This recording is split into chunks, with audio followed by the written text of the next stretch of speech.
Assalamualaikum warahmatullahi wabarakatuh. Alhamdulillah wassalatu wassalamu ala Rasulillah wa alihi washabihi la haula wala quwata illa billah. Para pemirsa kaum muslimin dimanapun saja berada, pada malam yang mulia yang barakah ini kita bertemu kembali dalam dialog kajian Islam bersama Bapak Tangguru Mustamidin Ibrahim yang saat ini sudah hadir di studio, dan nanti kita berharap apa yang dipaparkan, apa yang berikan kepada kita santapan rohani dan tentunya penyegaran pemikiran kita, intelektualitas kita, dan juga yang terpenting adalah wawasan keagamaan, keimanan dan ketakwaan kita kepada Allah Subhanahu wa taala terus menerus kita tingkatkan, dan ini menjadi investasi amaliyah kita untuk nanti kita dapatkan ganjarannya di akhirat. Dan bisa tentunya setiap saat kewajiban kita sebagai seorang muslim memupuk, meningkatkan dan terus menyuburkan nilai-nilai iman, nilai-nilai keislaman, nilai-nilai ketakwaan, nilai-nilai kedekatan takarub kita kepada Allah Subhanahu wa taala. Karena demikian besar ujian, demikian besar juga cobaan, demikian besar juga rintangan dan tantangan yang sedang dan tentunya yang akan kita hadapi di masa-masa yang akan datang. Dan ini tidak hanya untuk kita para pemirsa, tapi juga tantangan itu akan terus berlanjut, akan terus dihadapi oleh generasi setelah kita. Apa yang harus kita wariskan kepada mereka, apa yang harus kita bekali mereka agar tentunya bisa menghadapi semua ujian, rintangan dan tantangan kehidupan itu, tentunya agar bisa memegang nilai-nilai keimanan, nilai-nilai keislamannya sampai akhir hayat.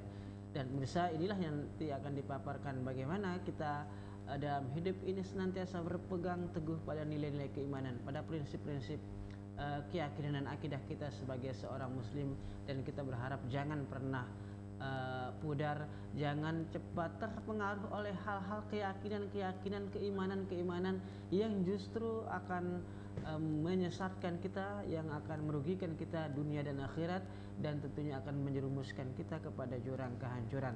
Nah, pemirsa, bagaimana juga kita bisa menghindari hal-hal tersebut, bagaimana kita bisa meningkatkan nilai-nilai keimanan kita di tengah banyaknya hal-hal yang mempengaruhinya.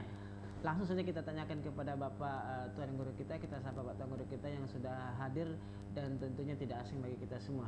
Assalamualaikum Bapak Tuan Guru. Waalaikumsalam warahmatullahi wabarakatuh.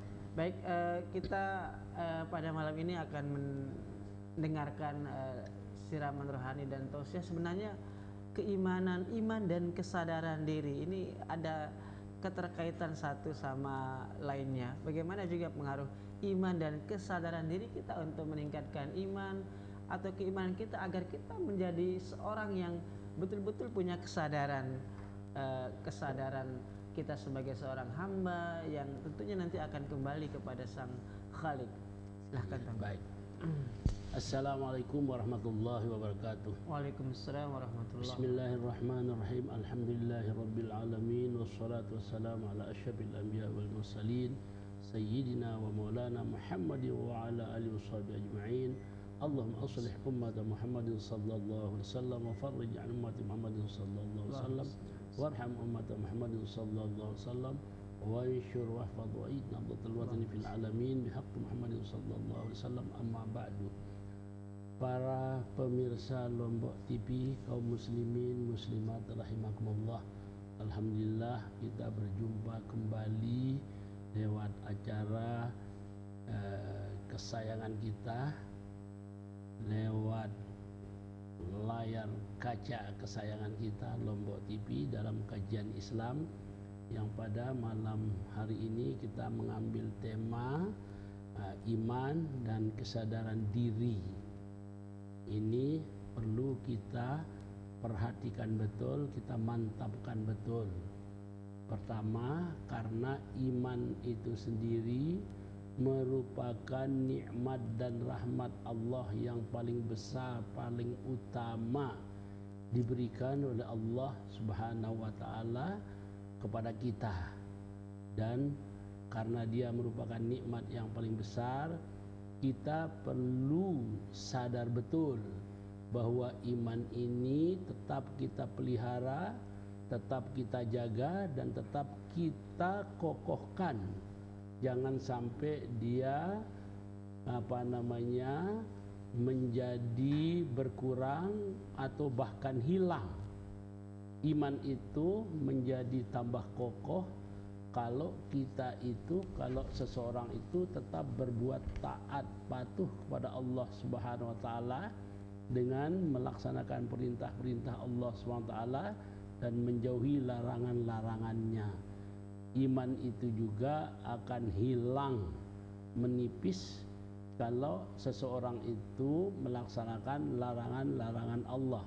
Bahkan secara tegas Nabi kita menyatakan bahwa seseorang yang berzina imannya sudah copot di saat itu. Harus dia sadar itu sehingga tidak jadi dia berzina. Begitu juga seorang pencuri, koruptor itu pada waktu dia melakukan itu sudah imannya sebenarnya sudah kecopot. Ya. Soal nanti dia kembali lagi lain soal gitu ya. Jadi inilah yang perlu disadari betul, dijaga betul, karena iman ini merupakan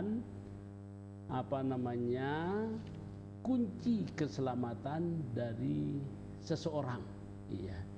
Tanpa iman tidak akan selamat dia. Iya. Terutama di akhirat ya. Iya. Dengan iman sudah ada kunci keselamatan itu. Tinggal nanti meletakkan tingkatannya. Nah, tingkatan keselamatan itu sampai di mana? Nah, itulah tergantung daripada amal ibadah yang dilakukan oleh seseorang itu. Oleh karena itu, ya jangan sampai iman ini terlepas ya. Jangan sampai terlepas. Terlepasnya iman itu adalah apabila seseorang itu mensekutukan Allah. Mensekutukan Allah itu adalah merupakan dosa yang sangat besar, sangat berat, dan yang tidak akan diampuni oleh Allah Subhanahu wa taala. Dosa-dosa besar lainnya Allah masih agak mudah untuk mengampuninya. Ya, sebaliknya juga iman merupakan ibadah yang paling utama, yang paling afdal. Ya. Pada waktu Nabi kita ditanya ayyul a'mal afdal, Nabi kita menjawab al-imanu billah, beriman kepada Allah SWT. Sudah barang tentu iman kepada Allah Ta'ala ini mencakup juga rukun iman yang lainnya. Ya, rukun iman yang lainnya. Nah, kemudian apa? Nabi mengatakan birrul walidain, berbuat baik kepada kedua orang tua. Kemudian apa? Al jihad fi sabilillah, jihad di jalan Allah dalam arti yang benar menurut ajaran Islam. Jangan jihad-jihatan yang dibuat-buat oleh orang sehingga dia dicap menjadi teroris dan memang teroris dia. Nah, itu bukan jihad ya, tetapi itu jahat ya. Jadi tidak termasuk urut-urutan ketiga daripada amaliyah yang sangat besar pahalanya itu. Jadi kita perlu dan berusaha terus memperkokoh keimanan kita ini ya, dan jangan sampai iman ini tercopot ya sebelum meninggal dunia, tercopot. Wah, ini bahaya betul. Harus dibawa mati iman dan Islam ini. Jadi wala tamutunna illa wa antum muslimun ya. Jangan sekali-kali kamu mati kalau kamu tidak dalam keadaan muslim, Islam. Jadi iman dan Islam ini adalah sama dengan mata uang itu. Dua setelah mata uang tidak bisa dipisahkan gitu ya. Makanya itu wajib dijaga betul. Sekarang ini seperti tadi lah disampaikan oleh pembawa acara, banyak gangguan-gangguan karena ada orang yang mengaku dirinya menjadi nabi ya. Setelah dilarang dia rubah lagi. Dulu namanya Al-Qiyadah Al-Islamiyah yang didirikan oleh Ahmad Musadik. Setelah itu dilarang dan dia masuk penjara. Setelah lolos dirubah lagi dengan Gafatar. Ajarannya adalah ajaran yang merusak iman. Memang kegiatannya pada mulanya hanya kegiatan-kegiatan sosial, menarik orang, bahkan menjanjikan yang macam-macam sehingga orang tertarik untuk meninggalkan kampung halaman, ya anaknya, bapaknya, ya begitu juga meninggalkan ibunya, begitu. Tetapi sebenarnya itulah ajaran yang sudah dinyatakan sesat oleh majelis ulama karena dia itu merusak iman, ya. Dia antara lain ajarannya itu tidak wajib salat, tidak wajib puasa, tidak wajib haji, tapi tidak tetap wajib zakat, menyebut ya. diri mereka sebagai seorang muslim Dan orang beriman. nabinya ada nabi baru, Nabi baru. Ahmad Musadik, kan tidak benar itu. Kalau dia sudah nyatakan diri di luar Islam, ya sudah, kita tidak ada urusan, ya. Dia di luar, sama dengan Ahmadiyah itu.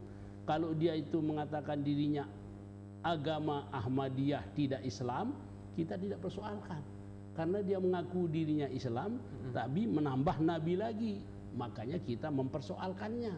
Ya jangan dengan dalih kita negara Pancasila, dia enak-enak saja itu merusak keyakinan agama kita. Nanti diikuti oleh orang-orang yang awam atau diikuti oleh anak cucu kita. Nah inilah harus kita sadar betul itu bahwa gangguan ini dari masa ke masa selalu ada. Ya, pelatih bulu tangkis mengaku dirinya jadi nabi, ada orang di lereng Rinjani di sana mengaku dirinya jadi nabi. Baik. Ini seenaknya saja, ini adalah apa namanya, merusak iman. Padahal iman rusak sudah semua amal batal. Semua amal batal. Dan itu prinsip kita sebagai seorang mukmin. Prinsip seorang muslim, seorang mukmin itu tidak boleh itu berubah itu. Karena rukun iman ini jangan dikurangi, jangan ditambah. Rukun iman ini sudah dijelaskan oleh Nabi besar Muhammad SAW di depan sahabat berdasarkan ya pertanyaan Jibril, ya mal iman katanya. Ya seolah-olah kalau kita itu pura-pura bertanya, dia sendiri tahu, supaya Nabi menjelaskan. Lalu dijelaskanlah iman itu antuk minu billah, ya, wa malaikatihi wa rusulihi dan seterusnya kutubihi, itu ya rukun iman yang 6 itu. Jadi jangan ditambah-tambah lagi itu rukun iman itu. Ada juga orang yang menambah, ini orang luar saja ini merasuk ke dalam mengaku dirinya Islam, lalu menambah atau mengurangi atau menghapus rukun Islam itu atau rukun iman itu. Iya. Jadi ada yang sampai mengaku apa namanya, ada rukun iman, salah satu adalah imam. Dan imam ini lebih mulia dari Nabi Muhammad dan Jibril. Kan ini keterlaluan ini ya. Ya macam-macam ini adalah merusak iman. Ini perlu kita sadar betul. Kalau sudah begitu itu tidak usah silau, tidak usah tertarik apapun janjinya, apapun yang diiming-iming oleh orang yang begitu itu. Terus kita pertahankan bahwa iman kita jauh lebih berharga daripada harta, apakah uang, tanah, dan kekayaan lainnya yang banyak itu. Keimanan ini jauh lebih berharga, tidak ada nilainya itu kalau dibanding dengan keimanan yang sudah dianugerahkan oleh Allah Subhanahu wa taala kepada kita. Dan ini kita lanjutkan, teruskan kepada anak turunan kita. Kita bina betul, jangan sampai terpengaruh dengan ajaran-ajaran baru yang membuat agama ini menjadi rusak. Baik, gitu ya. Baik. Dan tentunya itu pemirsa, harapan kita sebagai seorang mukmin ini sekaligus satu keprihatinan Bapak Tanggul ya. Sebenarnya apa sih niat ataupun motif keinginan dari orang-orang yang tadi mengklaim dirinya sebagai seorang nabi, mengklaim dirinya sebagai juru penyelamat dengan dalih itu aksi sosial dan seterusnya. Sebenarnya apa yang motif yang mendasari keinginan mereka tersebut. Dan tentunya kenapa kita begitu cepat terpengaruh? Artinya masyarakat ataupun saudara-saudara kita begitu mudah terpengaruh oleh hal-hal seperti itu, Tanggul. Jadi orang itu sendiri ya tidak lain ingin menonjol, ingin jadi pimpinan. Ya, kemudian yang ikut itu mengira itu benar. Apalagi ada iming-imingan berupa uang dan harta atau pekerjaan. Ini membuat orang tertarik. Apalagi kalau berjuangnya nanti begitu mati langsung masuk surga. Kakeknya apa punya surga itu ya. Surga itu kuncinya adalah iman. Iman yang benar. Iman yang benar itu. Iman yang rukun iman diajarkan oleh Nabi kita Nabi besar Muhammad SAW yang 6 banyaknya itu. Ya. Jangan dikurangi, jangan ditambah, dan jangan dirubah. Begitu juga rukun Islam yang 5 jangan dihapus. Tidak wajib lagi. Ini yang harus kita jaga harus dan dijaga, kita betul pertahankan. itu, ya. Baik, tentunya pertama tadi jangan pemirsa kita kurangi nilai-nilai iman. Rukun iman yang 6 itu kita tambah pun tidak boleh, apalagi kita coba-coba untuk merubahnya. Karena itu merupakan mutlak ketentuan dan juga kewajiban kita sebagai seorang muslim dari Allah Subhanahu wa taala. Pemirsa, bagaimana sebenarnya kiat-kiat kita untuk meningkatkan, memperkokoh, mempertahankan nilai iman kita? Setelah yang selanjutnya kita akan dapatkan jawabannya.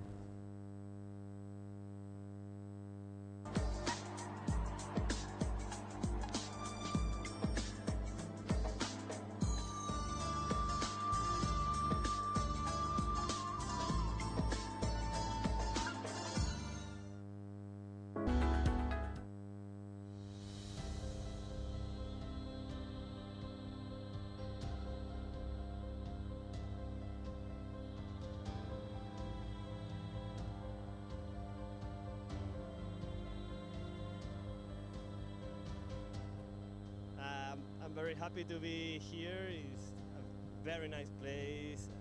I wasn't expecting really that much amount of pilots and so much good level. Saya sangat berkesan sekali dapat kesempatan untuk bisa terbang di Desa Mantar ini, bisa bertemu dengan warga-warga Desa Mantar. Orang-orangnya sangat ramah. Daerah ini mempunyai lift yang sangat kuat yang bisa mengangkat para layang seharian penuh. Maka dari itu daerah ini saya yakin akan menjadi daerah tujuan orang bermain para layang. Indonesia ini kita beruntung, kita punya tempat terbang hampir sepanjang tahun. Kita bisa terbang di Jawa, bisa di Sulawesi, bisa di Mantar, bisa gitu loh. Kami dari panitia menyampaikan terima kasih kepada sponsor kami PT Jumun Nusa Tenggara yang telah membantu mempersiapkan arena, kemudian mendukung terlaksana kegiatan ini.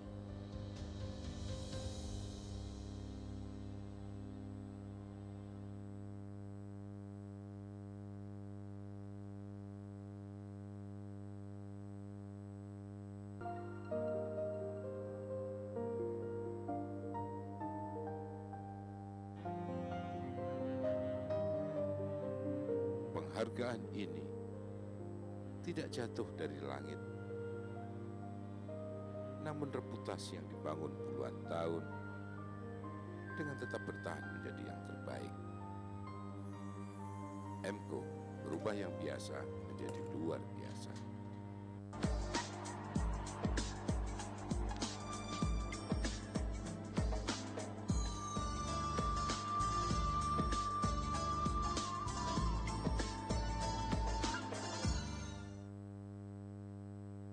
Baik kaum muslimin, tentunya dengan keimanan yang kokoh, yang kuat, kita bisa menghalau, menghadapi, dan tentunya kita bisa hidup eksis dengan nilai-nilai keyakinan, nilai-nilai kedamaian hati yang paling mendasar.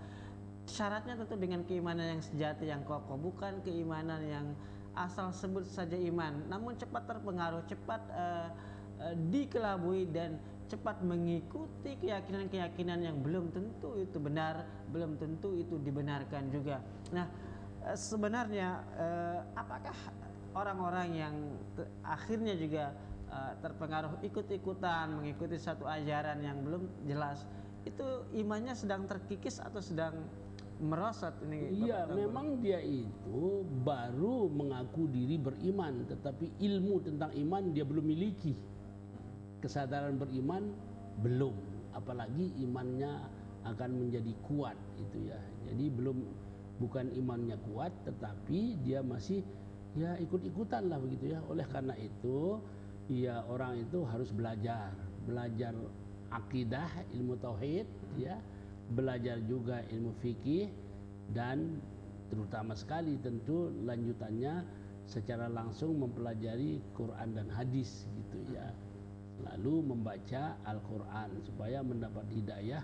Kekuatan iman itu diberikan juga oleh Allah Subhanahu wa ta'ala, karena iman ini tadi merupakan anugerah dari Allah Subhanahu wa ta'ala. Karena kalau dia tidak diberi anugerah oleh Allah, tidak akan dapat. Buktinya paman Rasulullah Abu Talib kan yang mendakwahi, yang mengajak masuk Islam, mengucapkan dua kalimat syahadat itu Nabi sendiri. Tetapi baru dilirik oleh paman-paman yang kafir, ya Abu Lahab, ya Abdullah bin Ubay, si raja munafik itu dulu itu.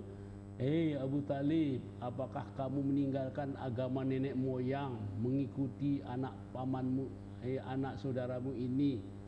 Nah, karena tidak dapat hidayah, tidak mengikuti Nabi, malah mengikuti yang salah itu. Salah. Iya, padahal Nabi mengatakan asal pamanda mengucapkan dua kalimat syahadat, lain-lain nanti akan saya doakan kepada Allah Subhanahu wa ta'ala.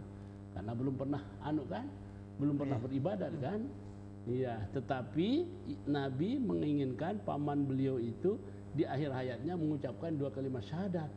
Tapi meninggalnya Abu Talib itu dihadiri juga oleh saudara yang lawan bebuyutan Islam, yaitu Abu Jahal, ya, Abu Lahab. Dihadiri juga tokoh munafik Abdullah bin Ubay bin Salul itu.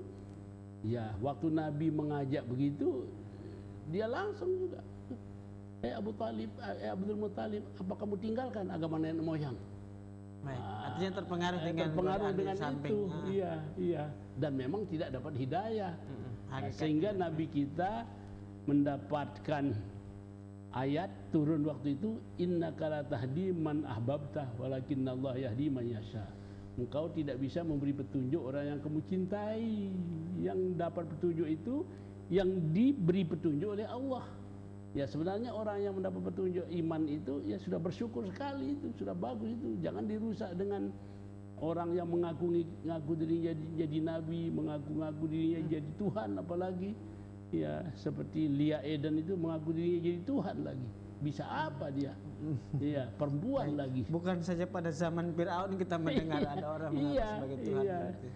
Karena sekarang ini, dan yang gitu-gitu didukung oleh orang-orang yang mau merusak Islam dari dalam, didukung, dikasih dana dan sebagainya. Masa Musadik punya uang, masa Lia Eden punya uang? Mesti ada pendana yang memberikan bantuan-bantuan itu sehingga menjadi daya tarik bagi orang yang diajak. Baik. Masa kalau dia tidak punya uang bisa sampai ke Kalimantan kan? Mesti ada dananya. Iya. Ada dana dibantu, sama dengan kegiatan-kegiatan teroris yang lain ini. Itu sebenarnya adalah orang yang mau merusak Islam dari dalam saja. Baik, ya. Walaupun dengan dalih tadi Bapak Tuan Guru sebutkan pemirsa, entah itu ajaran yang sesat atau entah itu cara mengamalkan nilai-nilai Islam yang bisa kita katakan sesat seperti itu, Tuan Guru. Artinya dengan merelakan dirinya terbunuh menjadi korban, tapi juga mengorbankan banyak orang lain. Ya itulah karena istilah sekarang itu otaknya sudah dicuci gitu ya. Bahkan menurut informasi orang yang tidak mempan diajak itu, ya orang-orang itu diajak minum dulu, minum apa gitu ya. Ya, air yang sudah dikasih jampi-jampi gitu ya, supaya dia itu takluk begitu ya. Bagi yang memang rapuh iman dan keyakinannya cepat percaya, bagi yang kuat ya dia tertolak itu, sehingga tidak jadi dia ikut begitu. Ya, jadi itulah menyebabkan orang-orang itu lupa suaminya, lupa bapaknya, ya lupa keluarganya, pergi dia, ya di sana sudah ada pekerjaan, ada harta, kalau meninggal sudah ada surga, enak sekali kan gitu. Baik, baik. Apakah logikanya kita mencelakakan, menyakiti orang lain, kita justru dapat surga tadi Tangguh? Iya itu. Masa membunuh orang, membuat orang jadi anak yatim, membuat orang jadi janda, dia enak-enak masuk surga, ya kan tidak masuk akal itu. Nah itulah makanya perlu mendalami ajaran Islam, baik mengenai keyakinannya, akidah, ya, ilmu tauhidnya, usuluddinnya, maupun ilmu hukumnya, ilmu fikihnya. Ya, di samping tentu jangan lupa memperdalam sumbernya, Quran dan hadis-hadis Nabi gitu. Baik. Dan itu tentunya bekal yang paling utama pemirsa. Dengan ilmu semua tentu kita bisa melihat secara logis, melihat secara hati nurani setiap apa yang kita lakukan. Nah, tentu kita pemirsa, banyak tokoh-tokoh, banyak orang-orang masa lalu ya pada zaman terdahulu, orang-orang yang memiliki keimanan yang tangguh, yang kokoh. Nah, bagaimana cara kita mentauladani karakter-karakter keimanan yang dimiliki para tokoh tersebut, dari para sahabat, para ulama dan seterusnya Tuan Guru ya, walaupun sudah jauh sekali dengan konteks kita yang begitu hiruk-pikuk pada era global sekarang ini. Iya, jadi kita membentengi diri kita dengan doa dan banyak berzikir kepada Allah, termasuk di dalamnya membaca kitab suci Al-Quran. Dengan itu insya Allah kita sudah dipelihara oleh Allah Subhanahu wa Ta'ala, tidak akan melakukan kegiatan-kegiatan yang menyimpang, ya. Cuma karena jauh dari Allah, akhirnya dia dijauhi juga oleh Allah, ya. Kalau dia dekat, ya dia selalu berdoa, berzikir kepada Allah, maka insya Allah tidak akan meleset sejauh itu, ya. Mesti Allah juga akan memeliharanya. Baik. Ya. Dan tentu ini yang harus kita jaga pemirsa, kita pelihara tadi dengan salah satunya tadi membaca Al-Quran, mentadaburinya, dan kita berusaha memahami isi-isi kandungan Al-Quran tersebut. Sekarang ini sebenarnya tidak sesulit dulu. Dulu itu hanya orang yang bisa bahasa Arab bisa memahami Al-Quran. Sekarang sudah ada terjemahan. Ada Al-Quran, di sampingnya sudah ada terjemahannya. Ya, sekarang percetakannya juga begitu. Bagi yang sudah tua ada Quran yang dicetak lebih besar, cetakannya termasuk terjemahannya itu. Jadi Quran untuk lansia katanya itu. Iya. Dan bahkan ada Al-Quran yang bisa dibawa kemana-mana. Yang kemana-mana sebesar korek itu. Bagi yang matanya masih hebat betul itu. Ya saya dulu punya itu sampai sekarang itu.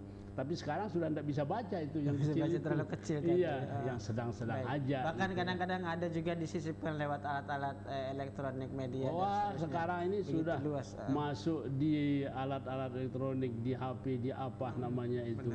Iya, tinggal kita mau memanfaatkan alat-alat itu secara positif. Tetapi kalau ya nakal juga, memang di situ sumber kenakalan. Kenakalan juga. Kalau bisa dipakai untuk kebaikan, jadi akan menjadi baik. Ya sama dengan pisau lah. Pisau dipakai untuk motong-motong apa yang diperlukan, tapi kalau motong leher orang atau menikam orang kan jahat. Akan menjadi buruk. Baik. Dan pemirsa, satu hal lagi ingin kita tahu dari Bapak Tuan Guru kita, bahwa keimanan sering kita dengar berhubungan dia dengan amal saleh, perilaku baik, dan etika sosial di tengah masyarakat yang baik pula. Bagaimana cara kita mensinkronkan iman kita dengan amal-amal soleh yang kita lakukan di tengah-tengah masyarakat? Yaitu, jadi iman itu menurut pemahaman yang dipahami oleh ulama ahli sunnah wal jamaah, yazidu wa yanqusu. Dia bisa bertambah, bisa berkurang. Bertambah kalau banyak beramal saleh, ya. sekecil apapun amal saleh itu akan meningkatkan keimanan, apalagi amal saleh itu besar. Nah, tetapi kalau perbuatan jahat itu, ya begitu melakukan perbuatan jahat, maka ada titik noda yang menempel di hati itu. Semakin banyak hati itu tertutup dengan noda-noda hitam. Kalau sudah tertutup dengan noda-noda hitam, gelap sudah matanya, tidak melihat kebenaran, tidak melihat perbuatan-perbuatan yang baik. Baik, berarti termasuk iman itu akan tertutupi dengan dosa-dosa kesalahan. Iya, makanya dengan dosa-dosa itu hati ini, iman itu kan di hati itu. Iman di hati, Jadi iqrar bil lisan, at-tasdiq bil qalbi. Jadi ucapkan asyhadu an la ilaha illallah wa asyhadu anna muhammadar rasulullah dengan lisan. Tetapi yang membenarkan ucapan itu kan hati itu ya. Tidak bisa cuma ucapan saja mengatakan, hatinya bilang ndek gitu. Hati itu ya bukan beriman juga itu. Jadi begitu mengucapkan dua kalimat syahadat, hati ini juga mengiyakan, meyakini apa yang diucapkan itu. Tapi kalau sudah hatinya tertutup noda, mereka menolak saja dia itu. Walaupun omongannya bisa beriman. Apalagi omongan orang mendakwahi dia. Didakwahi, tapi kalau hatinya sudah tertutup ya tertolak ya. Iya, apalagi sudah dicap dia itu tidak akan mendapat hidayah oleh Allah, ya bakal tertolak terus itu dakwah yang disampaikan oleh siapapun. Bahkan tadi kita ceritakan itu Nabi mendakwakan pula, kalau sudah tertutup itu ya tidak akan masuk gitu ya. Baik. Seperti Abu Lahab itu. Jangankan Abu Lahab memang membenci Abu Talib yang betul-betul mencintai Nabi, tapi karena tidak dikasih hidayah, tidak akan masuk itu sampai akhir hayat beliau. Sampai akhir hayat itu bahkan ya beliau mesti masuk neraka, tapi neraka yang paling ringan. Jadi neraka yang paling ringan. Nabi mengatakan bahwa paman beliau itu mesti masuk neraka karena mati dalam musyrik, tapi neraka yang paling ringan. Sahabat menanyakan neraka yang paling ringan itu kayak apa? Neraka yang paling ringan itu modelnya, kalau orang masuk neraka, ya kalau orang di satu waktu di telapak kakinya yang dua-duanya itu ada bara api neraka. Begitu sentuh otaknya meleleh. Itu yang paling ringan. Paling ringan. Begitu sentuh otak meleleh. Iya. Lah orang memasak kan harus beberapa menit dulu baru mendidih kan. Kalau ini begitu sentuh telapak kakinya, otak yang di atas itu meleleh begitu. Itu apalagi akan semakin lama. Iya, apalagi semakin lama itu paling ringan. Itulah contoh neraka yang menimpa seorang yang mencintai Rasulullah sallallahu alaihi wasallam tetapi tidak mengucapkan dua kalimat syahadat. Ya.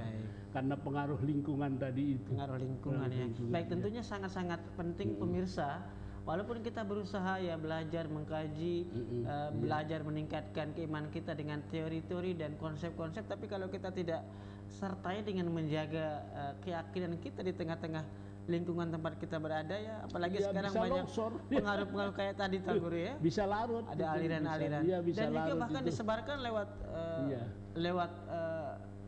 lewat teknologi, lewat media-media ataupun internet seperti itu kadang-kadang disebarkan nilai-nilai yang merapuhkan iman kita. Sehingga ya seolah-olah memberikan keyakinan kepada orang kan. Ya, padahal itu adalah palsu. Ya. Padahal itu adalah palsu, merupakan ujian, cobaan, fitnah yang membelokkan seseorang dari keimanannya yang benar menjadi kesesatan yang membuat dia celaka. Baik. Gitu, ya. Baik. Nah ini kan seperti ini kan sudah celaka betul dia. Sudah dijual apa-apanya, pergi mencari yang diiming-iming itu, akhirnya ditolak di sana, pulang. Ya. Pulang di mana dia tinggal lagi. Dan sisi kan lain kita juga prihatin seperti Tuan Guru ya. Hanya saja ya hal-hal ini tidak bisa dibenarkan dan tidak bisa dibiarkan seperti itu. Iya, itulah makanya mereka dibina dulu untuk bisa kembali kepada yang benar. Ya, memang orang yang pahamnya sekuler mengatakan dia warga negara Indonesia, bebaskan dia berkeyakinan, bebaskan dia berorganisasi, bebaskan dia berkelompok. Tapi pengaruhnya ke orang lain ini yang sangat tidak baik itu. Kalau untuk dirinya sendiri mau apa dia sudahlah, tetapi kan anak cucu orang yang lain ini akan meniru, ya, menularkannya ke yang lain. Ya, menular kepada yang lain, ya, menular kepada yang lain. Inilah yang menyebabkan mereka itu dibendung itu. Jadi bukan dibiarkan sesuai dengan kemauannya. Ya, memang negara kita ini ya pada dasarnya sih ya tidak dinyatakan sebagai negara agama kan.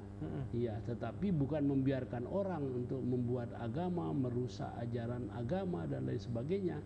Sehingga ada hukumannya, yang merusak ajaran agama dihukum, ya. Walaupun nantinya dia tidak tobat lagi, ya, dihukum tapi tidak tobat.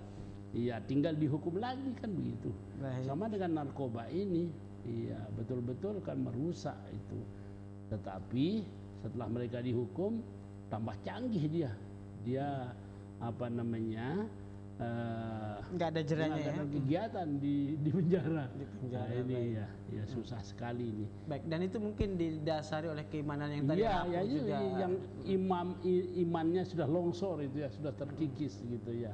Orang yang beriman tidak akan mau menukar keimanannya dengan harta keduniaan betapapun besarnya, ya, betapapun besarnya, karena kesenangan, kenikmatan dunia ini hanya sebentar saja, seumur hidup saja paling banyak. Ada batasan waktunya. Ada batasannya. Ya. Kalau di akhirat itu sudah tidak ada batasnya gitu ya. Baik, Itulah satu yang hal harus tentunya disadari gitu. Bapak Tangguru ini ciri-ciri ataupun kadang kita lihat biasa-biasa saja orang yang antara yang punya iman, yang imannya sedang-sedang atau bahkan mungkin imannya rapuh. Nah, bagaimana kita bisa melihat orang yang imannya kuat, orang yang dia ini memiliki keimanan, keyakinan yang teguh, atau keimanannya sedang-sedang, tidak ada peningkatan ataupun naiknya seperti itu. Memang rupa manusia itu yang salah dengan tidak salah tidak jauh beda dia, cuma kelihatan mungkin ada sedikit cerah ya, bersih wajahnya, ada yang agak suram-suram begitu ya.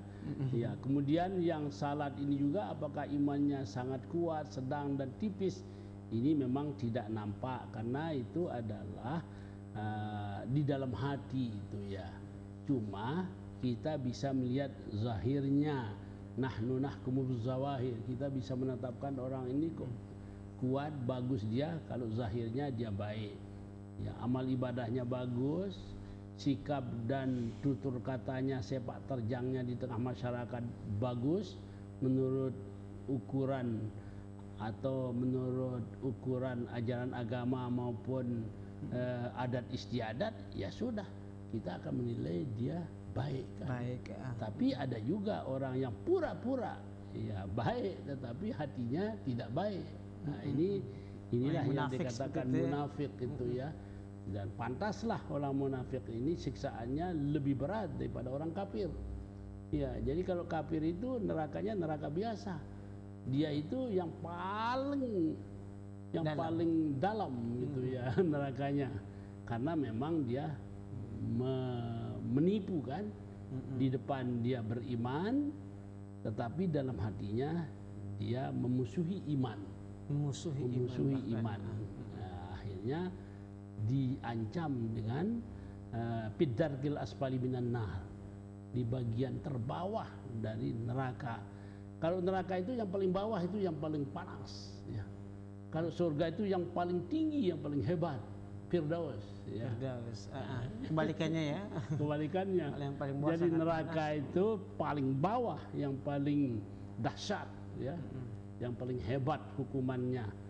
Kalau surga itu yang paling atas ya, itulah yang apa namanya ditempati oleh para nabi, Nabi Muhammad, Rasulullah, syuhada dan salihin. Baik. Firdaus.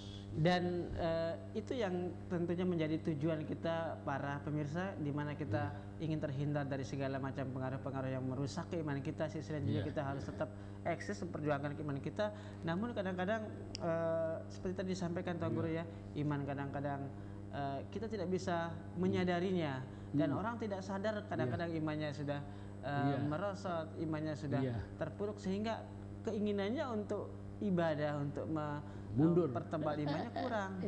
Bagaimana cara ya itulah kita itu pertama rajin mendekat ke majelis taklim, majelis ilmu,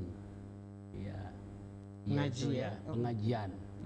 Para sahabat juga dulu begitu, pernah kita katakan, ceritakan, para sahabat itu di luar itu mengatakan, waktu kita dekat Rasulullah di pengajian, wah iman kita mantap, bulat betul. Tertular oleh kita Rasulullah. Iya, setelah kita pulang banyak kegiatan, banyak ini kok kurang dia. Ya, akhirnya mereka bertanya kepada Abu Bakar. Ya, memang begitulah katanya. Ayo kita tanya Rasulullah. Rasulullah juga menjelaskan, ya memang begitu, makanya sering-seringlah ke majelis taklim, ya, supaya iman ini semakin kokoh. Ya, semakin kokoh. Begitu kita dengar ajaran-ajaran yang benar, semakin kokoh. Semakin kita menjauh, semakin terkikis dia. Nah, Nabi mengatakan, kalau keimananmu itu bulatnya, kokohnya seperti keimananmu waktu kamu berada di depan saya, kamu tidak bisa jalan di jalan itu. Kamu akan disalami oleh malaikat karena bagusmu, gitu ya. Baik, andaikan imannya imannya tetap bulat gitu ya. Ya, jadi memang sudah begitu, dikurangi. Tentu sahabat memiliki iman seperti itu. Iya, seperti itu juga. Jadi mereka malah lapor kepada Nabi. Nabi mengatakan, ya memang begitu, supaya kita berusaha untuk membulatkannya lagi, gitu ya. Membulatkannya lagi, ya. Ya, kalau sudah begitu masuk Islam, imannya bulat, bundar, kuat, seterusnya, kan enak itu.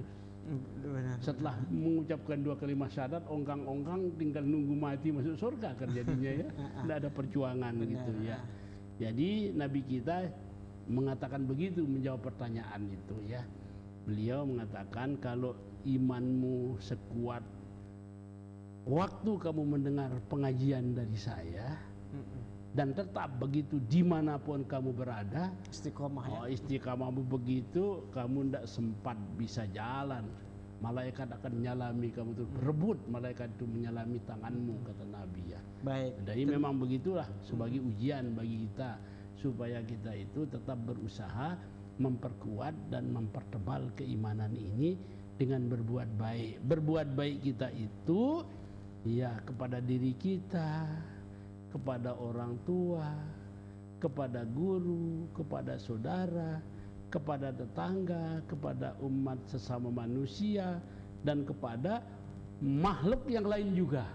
Nah, berbuat baik kepada makhluk yang lain, berbuat baik kepada anjing saja, Nabi mengatakan orang ini akan masuk surga gara-gara menolong anjing untuk minum. Anjing tidak bisa masuk sumur, diambilkan air, pakai sepatu lagi jadi gayungnya itu. Setelah airnya naik, dipersilahkan anjing itu minum di sepatunya. Nabi mengatakan orang ini masuk surga karena dia menolong anjing yang kehausan. Bisa juga masuk, iya, bisa juga masuk surga, ya karena menyengsarakan makhluk.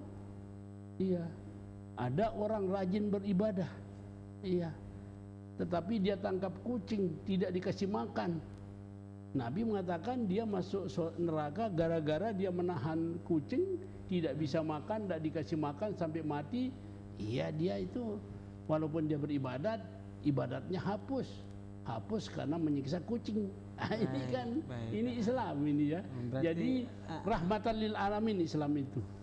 Apalagi menteror, bom orang, menyiksa orang yang tidak ada kesalahannya. Orang menjadi anak yatim, orang menjadi janda, apalagi yang meninggal itu menjadi tulang punggung keluarga. Benar. Apa itu yang akan menjamin dia masuk surga, membunuh orang macam itu kan? Tidak itu satu hal yang ironis ya. Iya, ya itulah. Dan memang betul-betul ketika keimanan ini dilakukan, ketika keimanan ini disertai dia dengan amal soleh, tadi akan membentuk kesadaran nurani kita sebenarnya, Tuan Guru. Iya, tambah. Baik, yang terakhir tentunya Tuan Guru ini tentunya tadi amalan-amalan ataupun hal-hal yang tadi kita harus tingkatkan baca Al-Quran selain itu untuk menjaga keimanan kita yang terakhir tentunya. Allah mengajarkan kita doa di dalam Al-Quran. Rabbana la tuzigh qulubana ba'da idh hadaitana innaka antal wahhab. Wahai Tuhan kami, jangan kamu tergelincirkan hati kami setelah Engkau memberi petunjuk kepada kami. Sesungguhnya Engkau ya Rabb Maha Pemberi. Jadi setelah kita diberi itu, kita berdoa supaya dijagakan kita oleh Allah.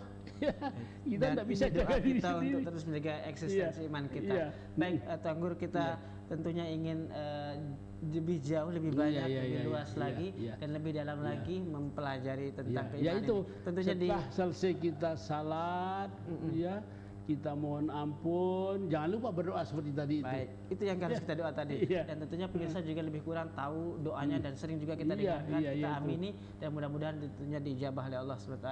Baik, terima kasih Pak Tuan Guru sudah hadir di studio dan pemirsa juga sudah menyaksikan dari awal sampai akhir. Semoga iman kita terus bertumbuh, berkembang dan tentunya membuahkan karakter keyakinan yang teguh dalam hidup kita dan tentunya bisa membawa kita kepada bahagia dunia dan akhirat. Bisa demikian dialog kita sekaligus kajian Islam kita pada malam ini bersama Bapak Tuan Guru Muslimuddin Ibrahim. Wassalamualaikum warahmatullahi wabarakatuh. Waalaikumsalam warahmatullahi wabarakatuh.